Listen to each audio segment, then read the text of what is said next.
নমস্কার বন্ধুরা, আজকে আমি তোমাদের সাথে শেয়ার করব ঝিঙের একটা নিরামিষ রেসিপি, ঝিঙের জল বড়া। তো তোমরা ভিডিওটি প্রথম থেকে শেষ পর্যন্ত দেখতে থাকো। আশা করছি সবার এই রেসিপিটি অনেক অনেক ভালো লাগবে। ভিডিওটি যদি ভালো লাগে তাহলে একটা লাইক করে দিও, আর যারা এখনও পর্যন্ত আমার চ্যানেলটিকে সাবস্ক্রাইব করনি তারা প্লিজ চ্যানেলটিকে সাবস্ক্রাইব করে পাশে থাকা বেল আইকনটি প্রেস করে দিও নতুন ভিডিও পাওয়ার জন্য। এখানে দেখো দুটো বড় সাইজের আমি ঝিঙে নিয়ে নিয়েছি।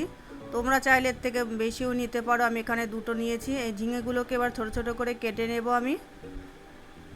এখানে দেখো 1 কাপ মতো আমি মটর ডাল নিয়েছি। তোমরা চাইলে এখানে মসুরি ডাল কিংবা ছোলার ডালও নিতে পারো। আমি এখানে মটর ডালের ব্যবহার করছি।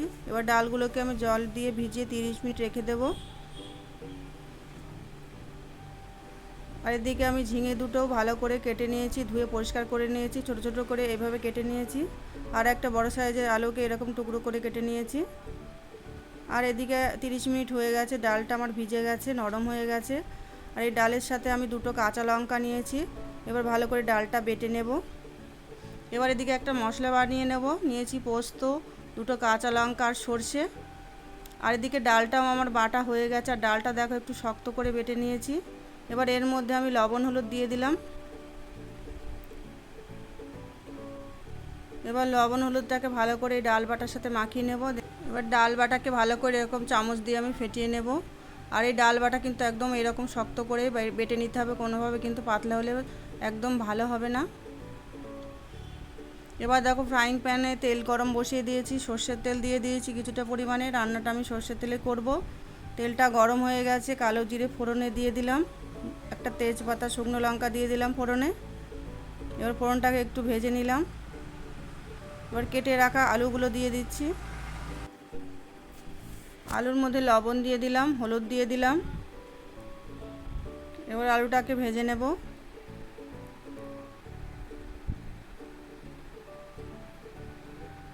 আলু ভালো করে ভেজে নিয়েছি। এবার কেটে রাখা ঝিঙেটা দিয়ে দেব। ঝিঙেগুলো আলুর সাথে একটু ভাজা ভাজা করে নেব প্রথমে।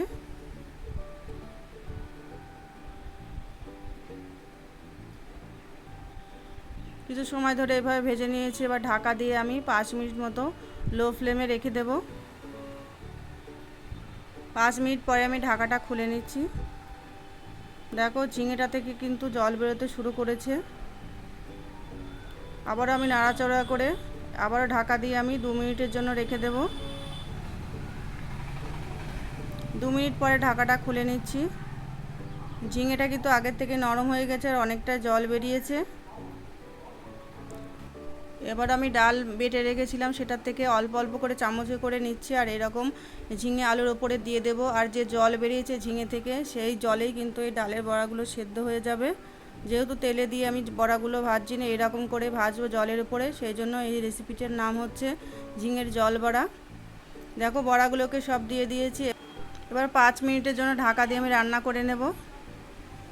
5 মিনিট হয়ে গেছে, ঢাকাটা খুলে নিচ্ছি। এবার বড়াগুলোকে আস্তে আস্তে খুব সাবধানে উল্টে দেব। বড়াগুলো কিন্তু শক্ত হয়ে গেছে,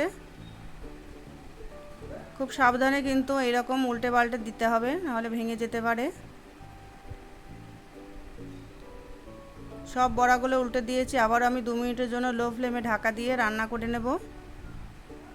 2 মিনিট পরে ঢাকাটা খুলে নিয়েছি। এবার খুব সাবধানে আলু, ঝিঙে আর বড়াগুলোকে নাড়াচাড়া করে নেব। এবার যে মশলাটা বানিয়ে রেখেছিলাম পোস্ত, লঙ্কা আর সর্ষে, সেটা দিয়ে দিলাম। এবার একটু জল দিয়ে দেবো মশলা ধোয়া বাটিটা থেকে। এবার খুব সাবধানে নাড়াচাড়া করে নিতে হবে, না হলে বড়াগুলো ভেঙে যেতে পারে।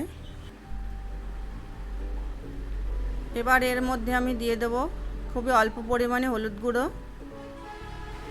এবার দিয়ে দেবো স্বাদ অনুযায়ী লবণ। আর দিয়ে দেবো অল্প পরিমাণে চিনি। যেহেতু এটা নিরামিষ ঝিঙের রেসিপি, একটু চিনি দিলে বেশ মিষ্টি মিষ্টি হবে, ভালো লাগবে রান্নাটা।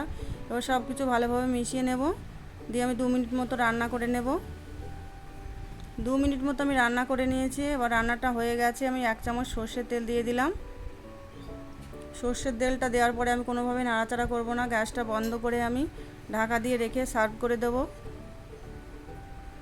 প্লেটে সার্ভ করে দিয়েছি। তো তোমরা অবশ্যই একবার এইভাবে ঝিঙের জল বড়া বাড়িতে বানিয়ে দেখো। আর আমার এই রেসিপিটি কেমন লাগলো অবশ্যই আমাকে কমেন্ট করে জানাবে। আর রেসিপিটি দেখার জন্য সবাইকে অসংখ্য অসংখ্য ধন্যবাদ।